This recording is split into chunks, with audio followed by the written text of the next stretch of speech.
in order to have any positive meaning in your life, you have to have identified a goal, and you have to be working towards it. And there is a technical reason for that. And the technical reason, as far as I can tell, is that the circuitry that produces the kind of positive emotion that people really like is only activated when you notice that when you're proceeding towards a goal that you value. And so that means that if you don't have a goal that you value, you can't have any positive emotion. So technically that's the incentive reward system, and the underlying circuitry is dopaminergic, and when that circuitry is activated, then it's part of the exploratory circuit. It gives you the sense of being actively engaged in something worthwhile. And that's, you tend to think of positive emotion as something produced by reward, but there's two kinds of positive emotion. One is the reward that's associated with satiation, and that's consummatory reward, and that's the reward you get when you're hungry and you eat. But the thing about eating when you're hungry is that it destroys the framework within which you were operating, right? It's time to eat. Well, you eat, and then that framework's no longer relevant. So the consummatory reward eliminates the value framework, and then you're stuck with, well, what are you going to do next? And so the consummatory reward has with it its own problems, but the incentive reward is constantly what keeps you moving forward. And incentive reward, because it's dopaminergic, also is analgesic, literally analgesic. So if you're in pain, you take opiates, and that will cut the pain, but so will psychomotor stimulants like cocaine or amphetamines. And so it's literally the case that if you're engaged in something that's engaging and you're working towards a goal, that you're going to feel less pain. And you can see this happening with athletes who, they'll break their thumb or something, or maybe sometimes even their ankle, and they'll keep playing the game. Of course, afterwards they're suffering like mad, but the fact that they're so filled with goal-directed enthusiasm means that, well, the pain systems are in some sense shut off.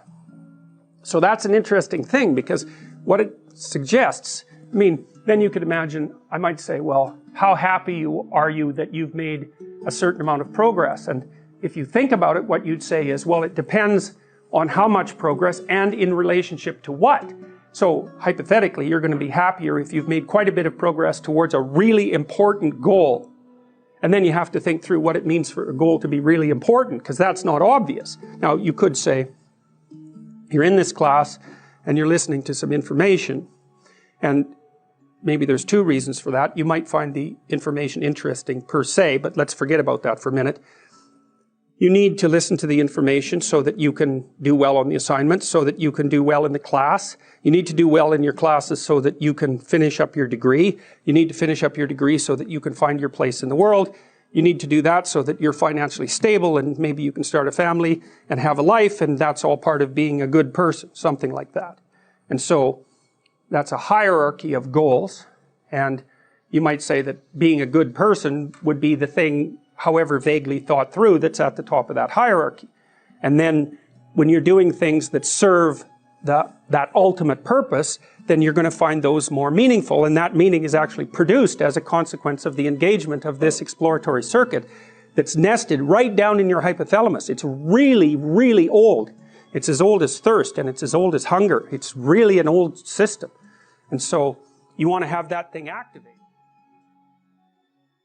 We don't live that long, right? And we're really complicated. And it's not easy to learn how to be a person. It takes you like 40 years before you can learn to be a person enough so that you can get out of your mother's basement.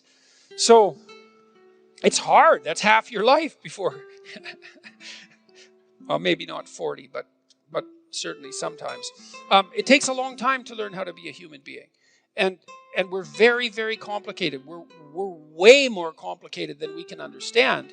And we've been watching each other for a long time, watching ourselves, telling stories about ourselves, trying to draw some wisdom from our self-observations to teach to our children and to our grandchildren and so forth. And we've codified them in all sorts of strange ways in these memorable stories, fairy tales and myths and religious stories, all of those things. And what are they there for?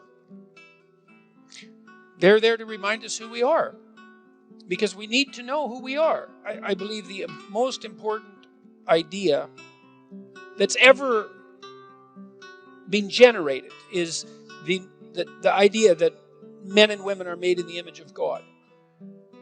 I think that a culture that isn't predicated on that belief knowingly or unknowingly, and better, knowingly, is doomed to absolute catastrophe.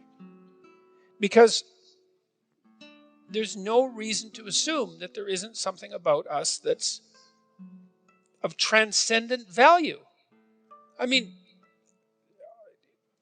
if for no other reason than the fact of our consciousness, like here we are, we're aware of what there is.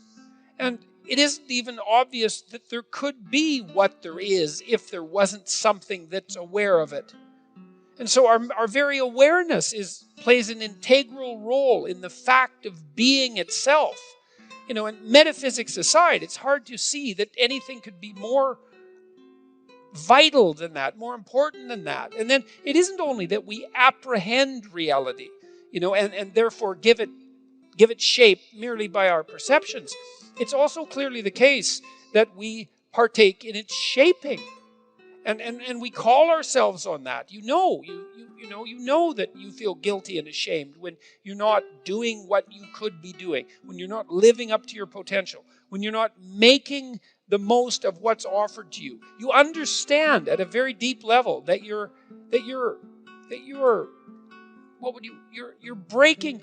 There's no other way of saying it. You're breaking a divine commandment. You're offered this unbelievably rich possibility, and it's there for you to grapple with.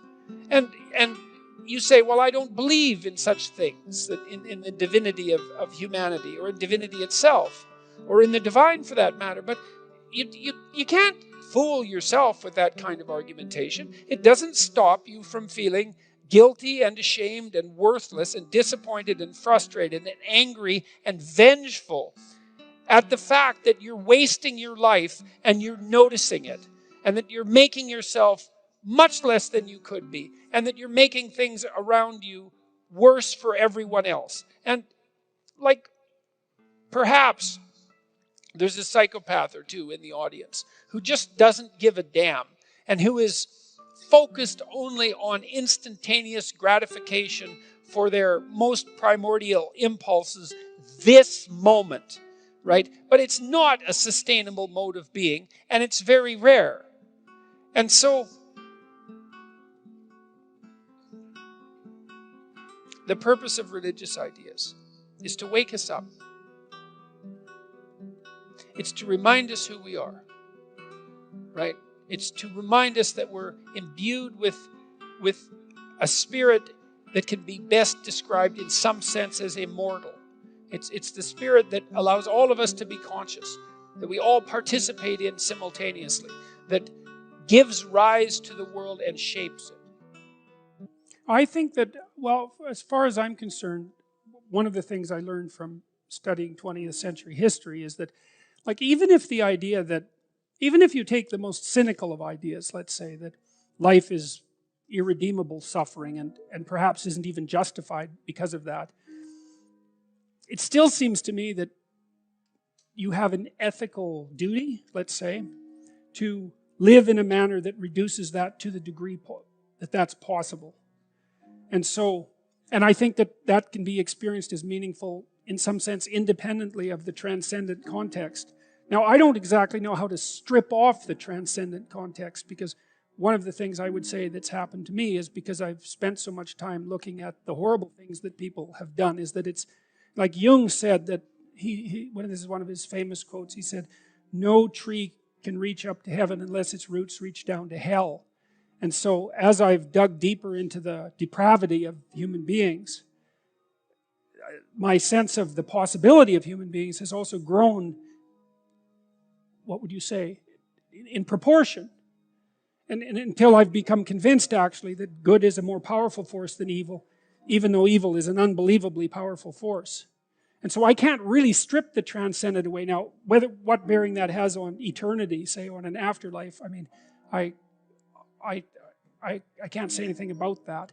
The only thing I guess I can say is that there are many things about being that we don't understand in the least. And we don't understand the nature of consciousness or the nature of time. So I wouldn't despair about that, but yes, I think that life can still be meaningful without there being a necessity of an afterlife.